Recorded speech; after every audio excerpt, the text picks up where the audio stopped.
el espacio, las amenazas pueden provenir de cualquier dirección. Meteoritos procedentes del espacio profundo, invisibles pero letales estallidos de radiación solar, corrimientos de tierras extrañas y terremotos. El espacio exterior es el peor lugar imaginable para un ser humano. ¿Qué hace que el fuego resulte más letal en órbita que en la Tierra? ¿Qué le sucede a alguien expuesto a las condiciones extremas del espacio exterior? La saliva, la sangre, pasan del estado líquido al gaseoso. Abróchense los cinturones y prepárense para presenciar algunos desastres.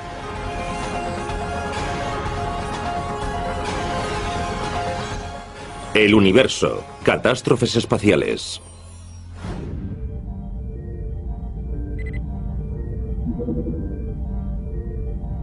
El 30. Una tripulación de astronautas pulsa el botón de subida en un ascensor espacial. Los llevará hasta su nave espacial que los pondrá en órbita. Tienen suerte de no enfrentarse a los riesgos de la explosión controlada de un lanzamiento con cohetes. Ahora podemos crear fibras de nanotubos de carbono más resistentes que el acero. Y por increíble que parezca, son lo bastante fuertes para mantener flotando en el espacio un ascensor de este tipo que nos permitiría literalmente llegar al cielo.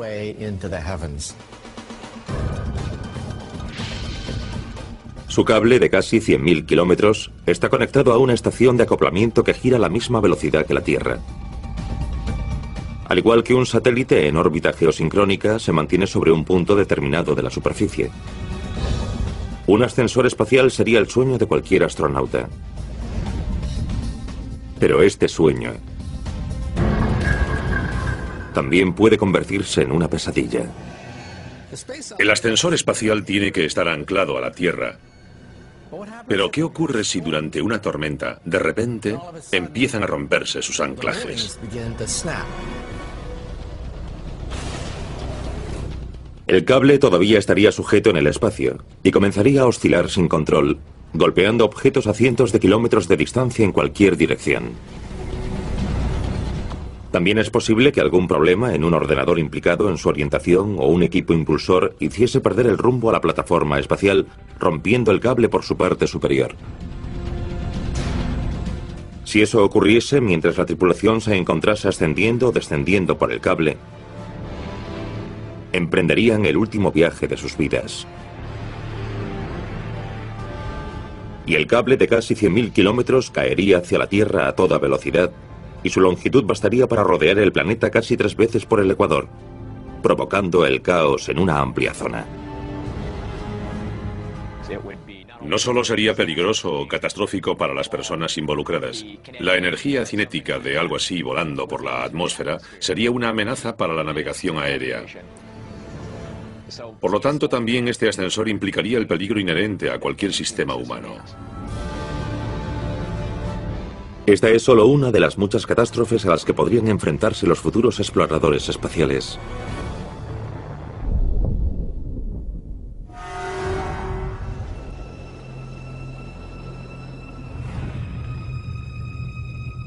Vivir en el espacio también implicará graves peligros.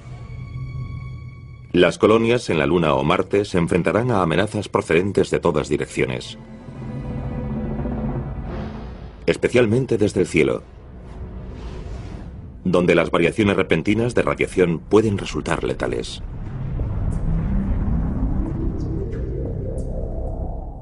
Si diésemos un paseo por la superficie de la Luna, diría que nuestra principal preocupación sería ser una erupción solar. Una erupción solar expulsaría protones que podrían matar a un astronauta.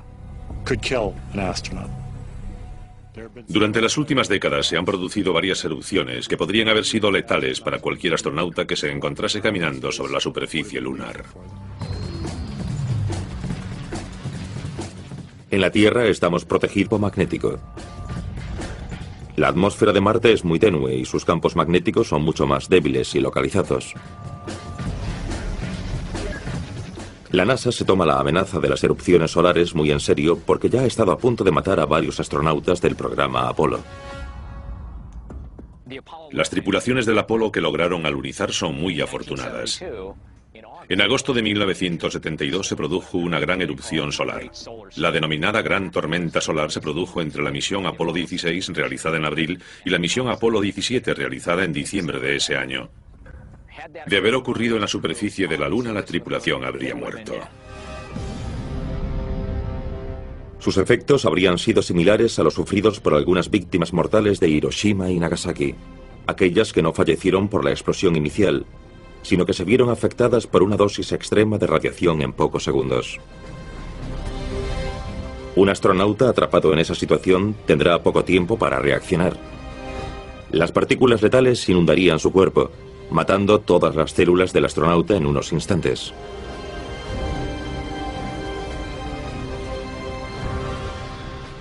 No es de extrañar que los colonos espaciales tuviesen que mantenerse alerta constantemente.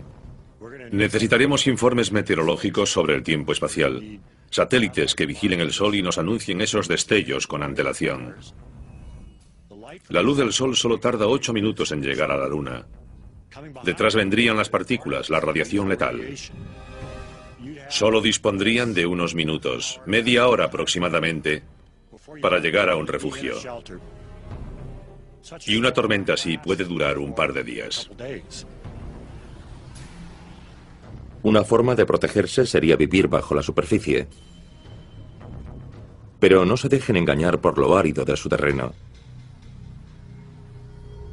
La Luna y Marte siguen activos y pueden sufrir las mismas catástrofes naturales que podemos ver en la Tierra.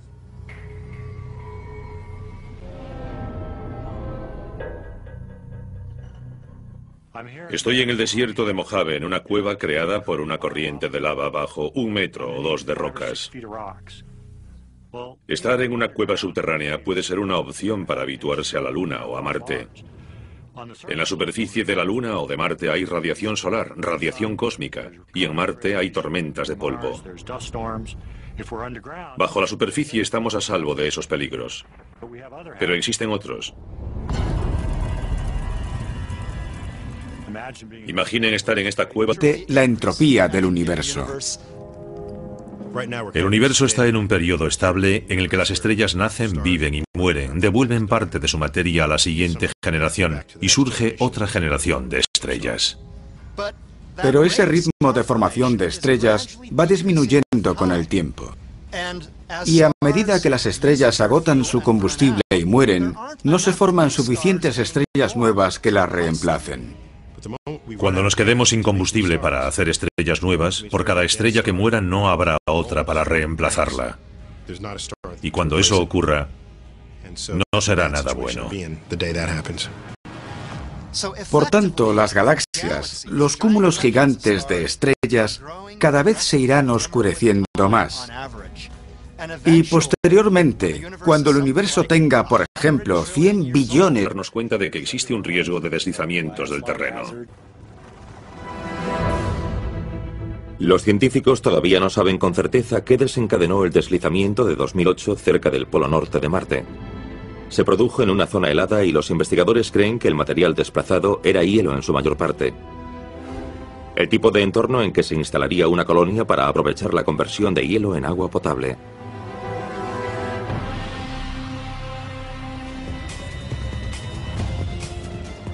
Incluso un temblor lejano podría desencadenar un deslizamiento cerca de una colonia. Pero, ¿y si hubiese una falla oculta justo debajo de los edificios?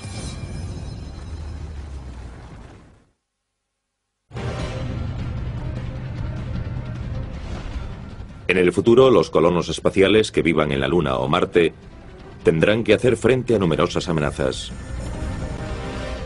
incluidas catástrofes naturales como temblores del terreno, lunamotos y martemotos.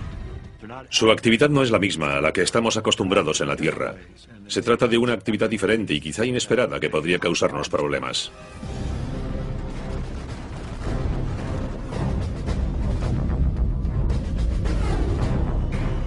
Dado que nuestro conocimiento actual de estos otros mundos aún es literalmente demasiado superficial, es posible que en el futuro situásemos una base justo sobre una falla sin percatarnos. Y puesto que siempre intentamos minimizar el peso de los materiales a trasladar por el espacio, Los edificios de poco peso podrían resultar vulnerables, especialmente su capa exterior. Si algo le ocurre a esa capa protectora, tendremos un problema, y todo sucederá muy rápido, ya que los gases escaparán de ese hábitat. Habrá que disponer de un procedimiento eficaz y rápido para ponerse un traje espacial que permita soportar una descompresión así. Si el oxígeno y la presión atmosférica desapareciesen de repente del interior de la colonia, no significaría una muerte instantánea. En Marte hay una atmósfera tenue, pero no es respirable, ya que está formada principalmente por dióxido de carbono. En la Luna solo hay el vacío del espacio.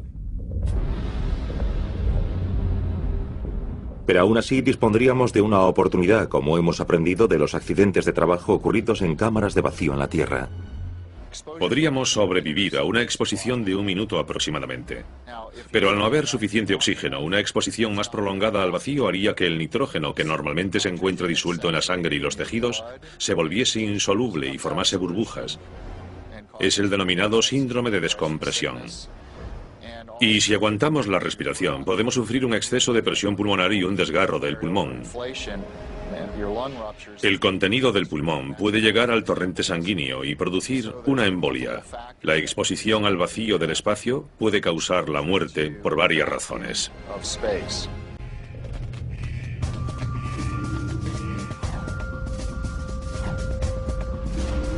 Además, nos enfrentaremos a temperaturas extremas. Las temperaturas en la Luna varían desde un máximo de 115 grados a una temperatura mínima de unos 150 grados bajo cero. Marte puede ser igual de frío, aunque podríamos tener suerte y disfrutar de un día de verano a 20 grados centígrados. Sin embargo, sin una atmósfera respirable, salir al exterior sin un traje espacial sigue siendo muy mala idea.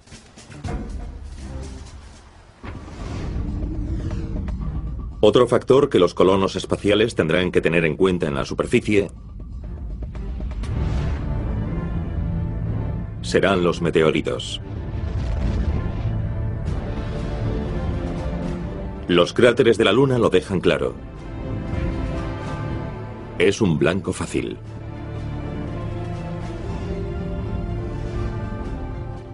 En la Tierra estamos relativamente seguros bajo estas capas de protección. Nuestra atmósfera nos protege de la mayoría de los meteoros, pero en la Luna no dispondríamos de nada parecido. Carece de atmósfera. Estaríamos expuestos a todo lo que llegase del espacio. En Marte hay una atmósfera tenue, pero no es en absoluto comparable a la de la Tierra. Estaríamos expuestos a cualquier objeto que llegase del espacio.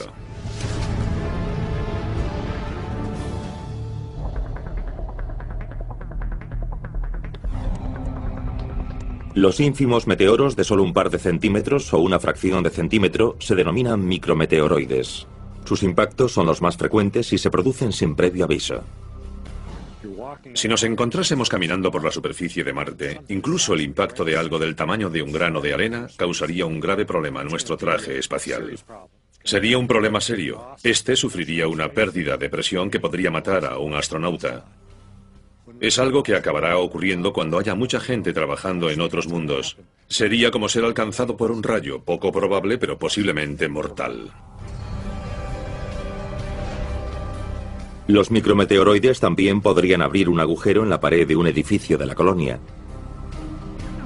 Al igual que las estaciones espaciales, probablemente las colonias serán construidas como una serie de secciones o módulos. Y al igual que algunas tripulaciones han tenido que cerrar ciertas secciones de una estación espacial en caso de emergencia, es muy posible que los colonos tengan que hacer lo mismo.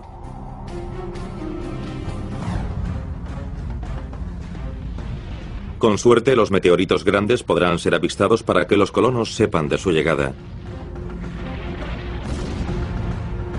Sin embargo, una evacuación podría no ser la solución.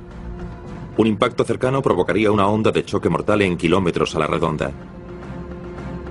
El impacto de un meteoro de 3 metros de ancho equivale a la explosión de 6 u 8.000 toneladas de TNT.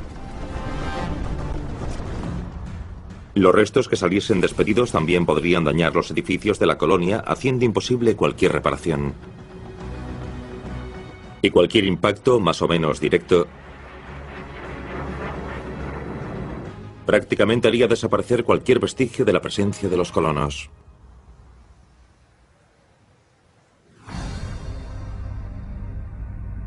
Es poco probable que los colonos vivan cerca de uno de los volcanes de Marte. Y la Luna probablemente no haya sufrido actividad volcánica en los últimos miles de millones de años. Sin embargo, incluso los restos de antiguos volcanes podrían causar problemas a las tripulaciones en sus vehículos. La Luna y Marte muestran evidencias de flujos volcánicos. Por lo tanto, es de esperar que nos encontremos cosas como esta, cuevas volcánicas. Imaginen cómo sería ir conduciendo por la superficie y encontrar inesperadamente algo así.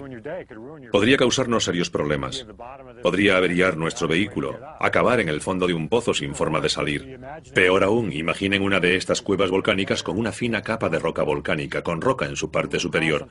Camina sobre ella y se derrumba. Pero no todas las catástrofes que podría sufrir una colonia serían tan espectaculares. La simple carencia de suministros sería uno de los mayores peligros. Dado que la Luna está mucho más cerca, los suministros de emergencia podrían llegar en cuestión de días. En Marte, la ayuda estaría a muchos meses o incluso a años de distancia, dependiendo de la alineación de los planetas. Si algo sale mal en Marte y se pierden algunos suministros, su repuesto podría tardar 2 o 3 años en llegar desde la Tierra. Crees tener lo suficiente para sobrevivir, pierdes la mitad en un accidente y estás muerto. Es un verdadero problema. Eso significaría que habría que llevar más de lo necesario, suministros para 5 o 6 años.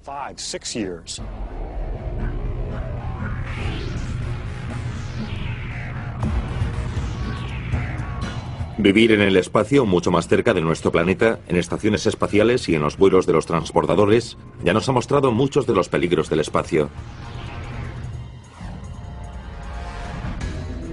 Y el fuego es el principal enemigo de cualquier tripulación espacial. El fuego es una gran amenaza porque las naves espaciales tienen niveles más elevados de oxígeno que la atmósfera. Concentraciones más altas a una mayor presión. Además, están repletas de equipos electrónicos que desprenden calor y a menudo producen chispas y arcos. Una mala combinación.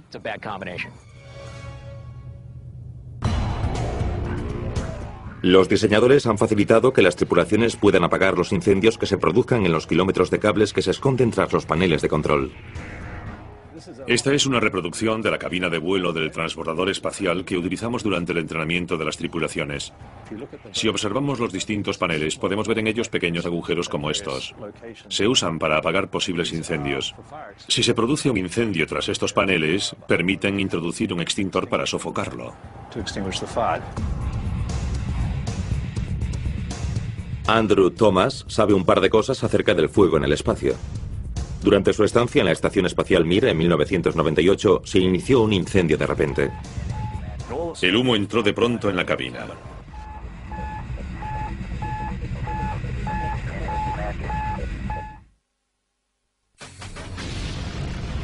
Los tripulantes vuelan por el espacio a toda velocidad, encerrados en sus naves, intentando desesperadamente mantener en el interior una atmósfera similar a la terrestre. En el espacio, el fuego es una de las mayores amenazas. En 1998, el astronauta de la NASA, Andrew Thomas, se encontraba a bordo de la Estación Espacial Mir con 2 cosmonautas rusos. De repente se desató un incendio. Irónicamente, el fuego se inició durante la limpieza del purificador de aire, uno de los filtros diseñados para eliminar del entorno de la tripulación el dióxido de carbono exhalado y otras toxinas. Todo el humo entró de pronto en la cabina. De repente, la cabina de una de las secciones de la estación espacial se llenó de un humo espeso. Y todas las unidades de tratamiento de aire dispersaron ese humo por toda la nave. En aproximadamente 2 horas, toda la nave estaba completamente llena de humo. Tuvimos que esperar a que esas unidades eliminasen toda la contaminación. Hicieron falta unos 2 días. Y todos manifestamos síntomas por la toxicidad del entorno. Cuando hay tal cantidad de monóxido de carbono, se sufren náuseas. una sensación de confusión y dolores de cabeza por la falta de oxígeno. Es una sensación muy incómoda. Los peligros de un incendio en el espacio van más allá del hecho de no poder abrir una ventana o llamar a los bomberos. El fuego se comporta de manera diferente dentro de una nave espacial en gravedad cero.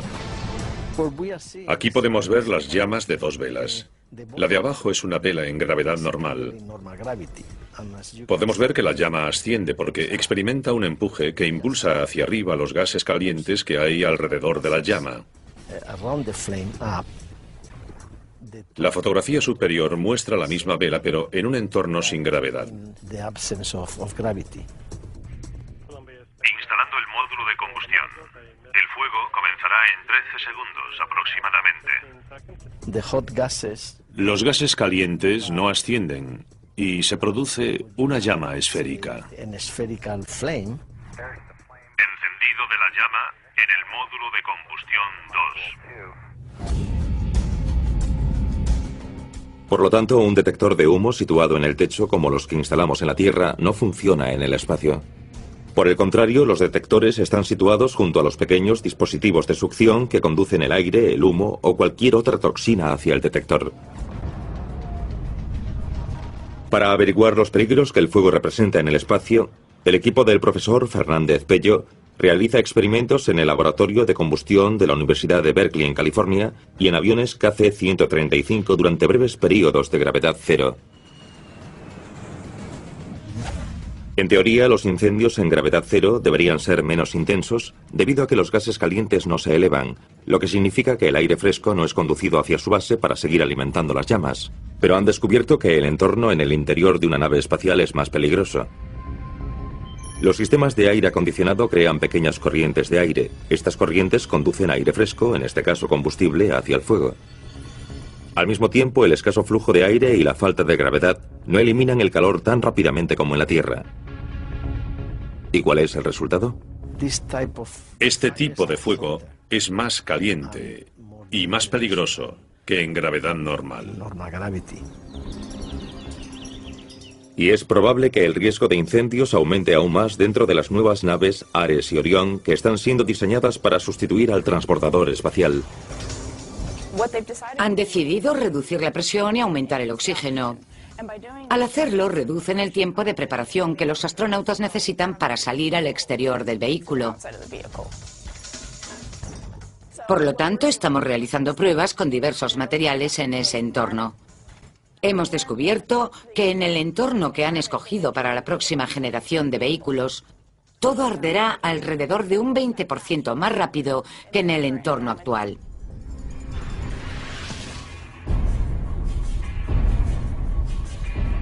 La combinación de una cantidad elevada de oxígeno y un escaso flujo de aire significa que todo puede incendiarse, incluso el metal. En el peor de los casos, la tripulación de una estación espacial no podrá extinguir rápidamente un incendio. Se extenderá demasiado rápido para poder aislarlo en un módulo determinado. Incluso si se pusiesen las máscaras de oxígeno de emergencia, el calor de las llamas probablemente los mataría. Y aunque lograsen sobrevivir de algún modo a las llamas, el sistema de filtrado estaría totalmente sobrecargado. Morirían por inhalación de humo entre una niebla tóxica. La mejor oportunidad de sobrevivir a un incendio fuera de control es abandonar la nave y regresar en un módulo de reentrada si hay alguno disponible. Esa fue la clave de la supervivencia de la tripulación del Apolo 13. 11 de abril de 1970. Los 3 hombres de la tripulación parten hacia el espacio.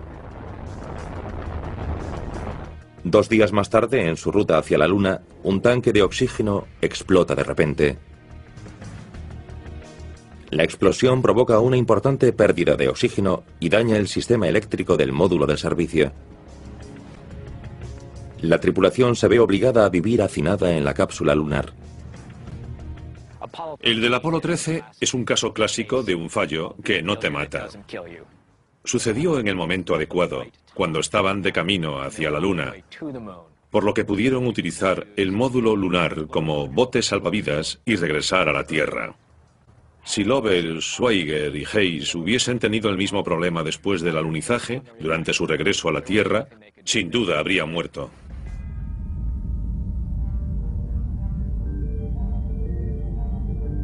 La probabilidad de sufrir un incendio es particularmente alta en el interior de los trajes espaciales. Durante una actividad extravehicular, o EVA, por sus siglas en inglés, estos deben mantenerse a bajas presiones.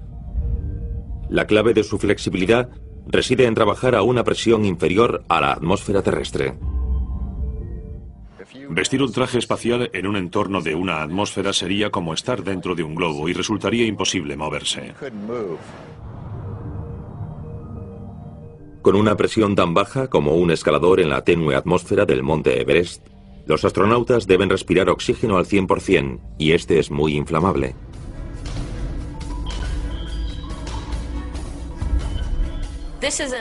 Este es el brazo de un traje espacial. Se quemó en 1980 en un incendio sucedido en el Centro Espacial Johnson durante unas simples pruebas de control.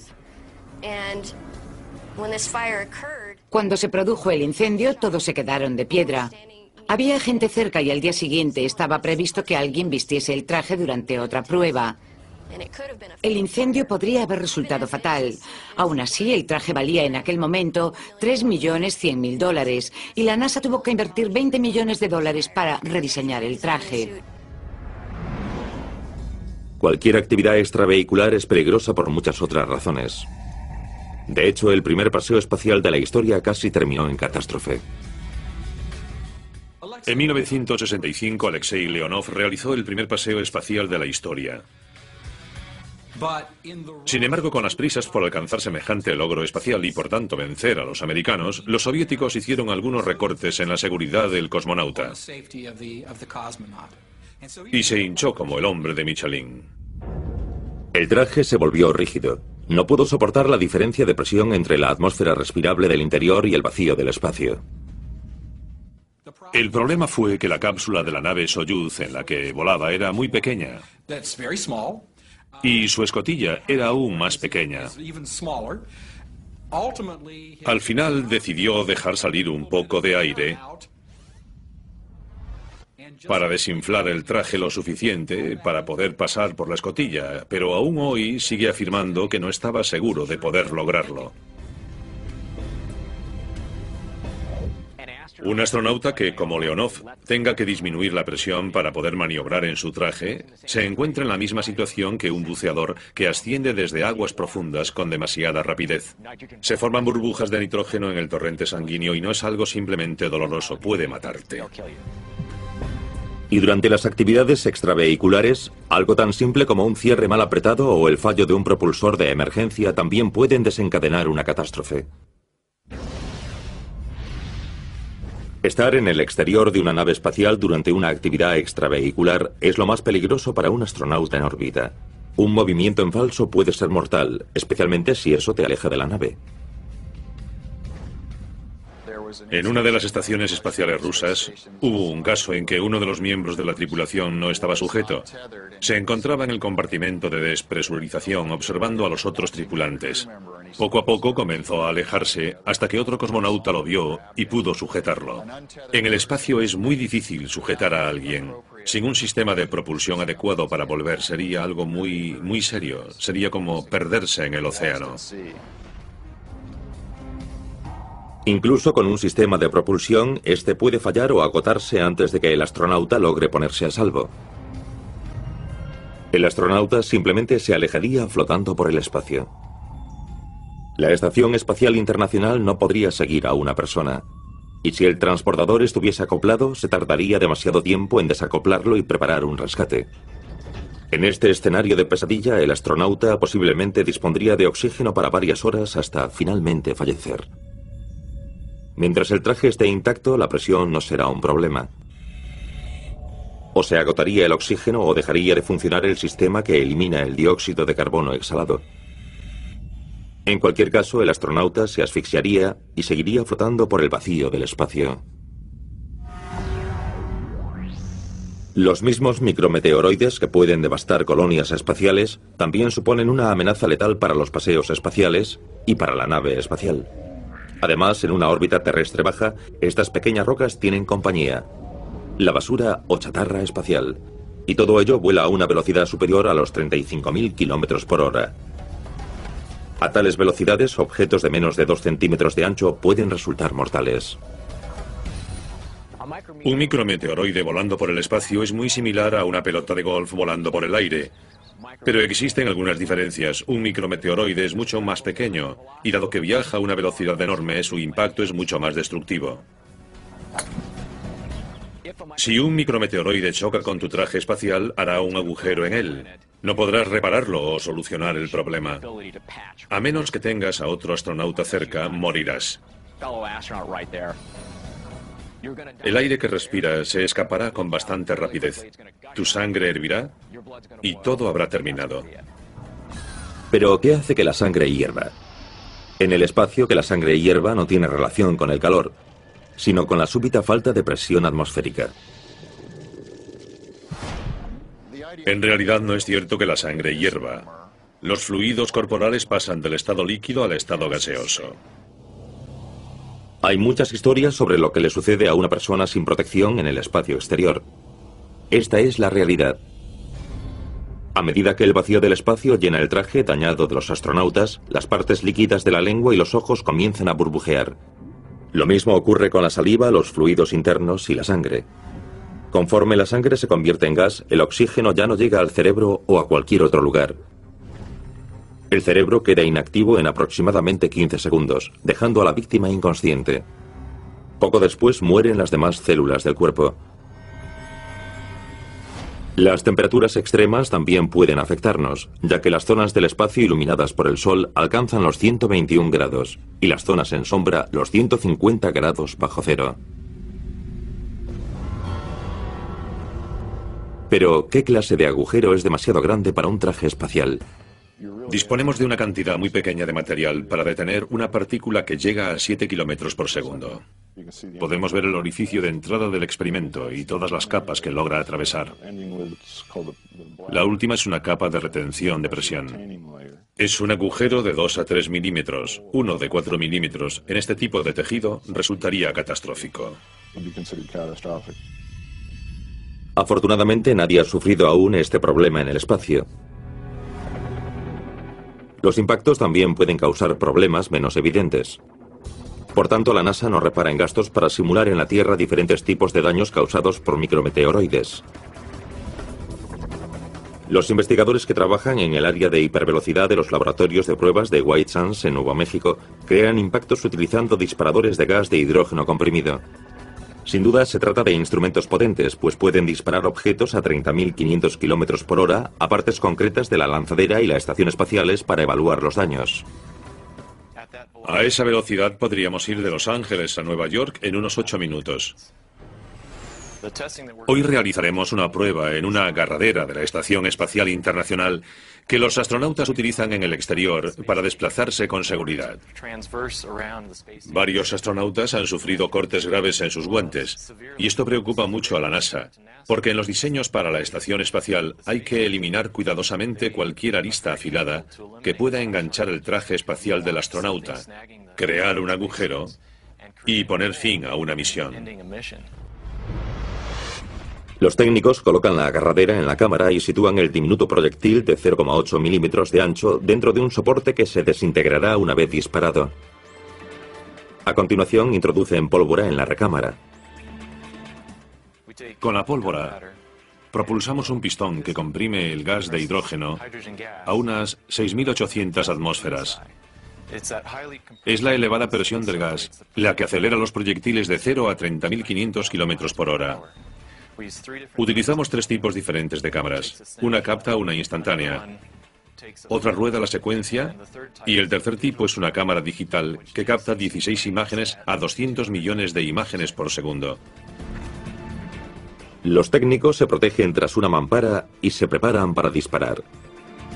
Extraen de la cámara el oxígeno y demás gases para simular el vacío del espacio exterior.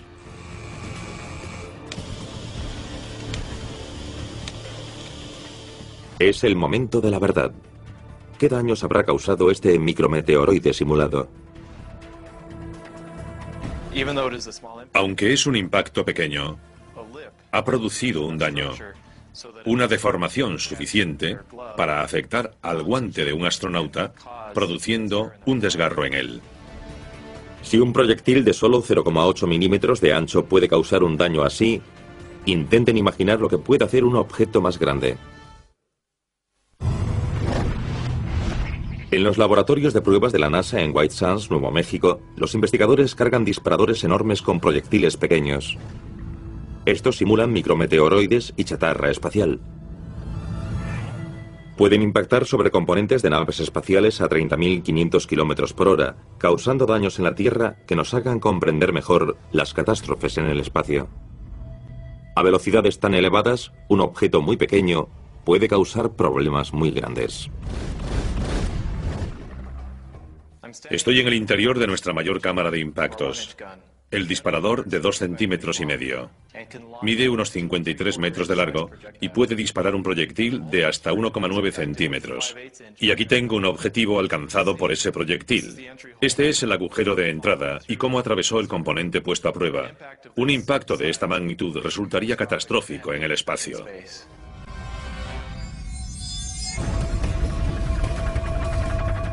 La tripulación de la Estación Espacial Internacional solo lograría sobrevivir si se pusiesen las máscaras de respiración de emergencia y se dirigiesen a la cápsula de reentrada. Un objeto de menos de 2,5 centímetros de ancho los habría obligado a abandonar esta estructura de miles de millones de dólares. Casos así son la razón por la cual las tripulaciones añaden constantemente capas protectoras adicionales al exterior de la estación espacial. En otro tipo de colisiones espaciales solo podemos culparnos a nosotros mismos. En 1997 un cosmonauta ruso tuvo problemas para guiar una nave de carga no tripulada a su punto de acoplamiento con la Estación Espacial Mir. Sabemos que el 70% de los accidentes de la navegación aérea se deben a fallos humanos. Por lo tanto, nos resulta sorprendente que el hombre sea en gran medida responsable de los accidentes y percances en el espacio. Con respecto a la colisión de la Mir, un miembro de la tripulación se quejó de no estar capacitado para realizar esa operación, pero el equipo de control en tierra le dijo: tienes que hacerlo de todos modos. El golpe que se produjo causó una fuga en la cabina que empezó a perder presión. A continuación, la estación espacial comenzó a temblar. Sus partes parecían bolas de billar. Una chocaba con otra y hacía que se moviese. Por lo tanto, incluso una operación menor como controlar ese encuentro y el acoplamiento pudo haber tenido consecuencias catastróficas. Pero las catástrofes que han ocurrido en el espacio no se pueden comparar a las ocurridas durante la salida al espacio y el regreso. Hay un dicho que afirma que los primeros y los últimos 80 kilómetros son los más peligrosos de cualquier misión. La catástrofe del lanzamiento del Challenger en 1986 y la tragedia de la reentrada del Columbia en 2003 no dejan lugar a dudas. Pero si esperamos viajar más allá de nuestro sistema solar algún día, necesitaremos superar la tecnología actual de nuestros cohetes.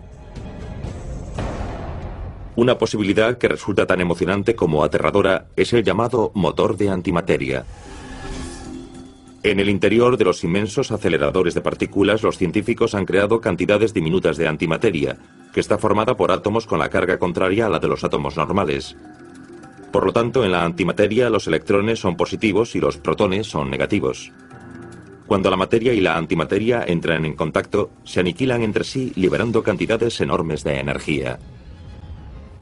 Los motores de antimateria convierten el 100% de la materia en energía. Una bomba atómica solo convierte un 1%. Solo un 1% de la masa de una bomba atómica se convierte en energía. Un motor de antimateria convertiría en energía casi un 100% de la masa. Debería ser el sistema de propulsión del próximo siglo. Pero hay un problema. Una cucharadita de antimateria podría propulsarnos más allá del sistema solar. Pero esa misma cucharadita también tiene el poder de destruir una ciudad entera. Y cuando una nave llega al espacio, los accidentes más simples pueden significar súbitamente la diferencia entre la vida y la muerte. A medida que emprendamos viajes hasta Marte y más allá, los trayectos durarán varios años, y las probabilidades de no poder regresar del espacio serán mucho mayores. Por ejemplo, ¿qué ocurriría si durante un vuelo a Marte un micrometeoroide perforase un tanque de oxígeno? ¿Qué pasaría si se agotase la reserva de aire? No podríamos hacer nada, salvo morir. Muchos pasan por alto otra posible fuente de catástrofes que podrían producirse especialmente en viajes de varios años de duración. A veces nos olvidamos de pensar en los propios astronautas. Alguien encerrado en el pequeño espacio de una cápsula durante un año entero en un viaje a Marte o varios años en un viaje a otras regiones del espacio puede volverse loco. Puede sufrir claustrofobia. El tipo de alado podría ponerte realmente de los nervios y querrías estrangularlo después de un cierto tiempo. Sabemos que los miembros de alguna tripulación han tenido problemas para llevarse bien y que las consecuencias podrían haber sido peligrosas. En los años 70 hubo al menos una tripulación soviética de la estación espacial cuyos miembros no se llevaban demasiado bien y, según parece, tuvieron una pelea a puñetazos. Las tensiones acabarán por manifestarse en las misiones de larga duración. El que piense que no será así se está engañando a sí mismo. Y para hacer que las cosas sean aún más interesantes, supuestamente los cosmonautas rusos tienen armas de fuego guardadas a bordo como medida de precaución a raíz de un aterrizaje extremadamente desviado sucedido en 1965. Una tripulación aterrizó en un bosque de Siberia en el que tuvo que permanecer unos 3 días. Tuvieron que enfrentarse a lobos hasta que fueron rescatados. Después de esa misión, la Unión Soviética decidió incluir una escopeta de cañones recortados en todas las cápsulas Soyuz por si volvía a ocurrir algo así. Se rumorea que los cosmonautas cuentan con armas en sus equipos de emergencia, pero nadie parece dispuesto a detallar su presencia en el espacio. Y el riesgo de tener un arma a bordo no solo es motivo de preocupación si alguien pierde los nervios. Existe un caso documentado de un especialista de carga cuyo experimento fracasó durante su participación en un vuelo del transbordador. Había pasado toda su vida preparando ese experimento que salió mal y comentó la posibilidad de suicidarse. Los demás miembros de la tripulación trataron de protegerlo e hicieron guardia en la escotilla para que no se matase. Incluso con toda la experiencia adquirida hasta ahora en los viajes espaciales, una cosa está clara. Nada puede impedir totalmente que se produzca una catástrofe en el futuro. Si los humanos vamos a seguir realizando vuelos espaciales, tenemos que aceptar el riesgo porque es una tarea muy peligrosa. Pero debemos gestionar ese riesgo y para eso necesitaremos buenos técnicos y un buen liderazgo. Pero cuando hablamos de exploración espacial tripulada, hay algo tan seguro como que se producirán catástrofes. Nuestros genes nos impulsan a explorar, a descubrir. No solo es bueno para nuestra evolución, ya que nos permite encontrar nuevas vías para reproducirnos y colonizar. Creo que querer saber lo que hay ahí fuera también forma parte del espíritu humano. ¿Es posible llegar a regiones en las que nunca hemos estado? Y la emoción de ser la primera persona en explorar nuevos territorios es algo fantástico.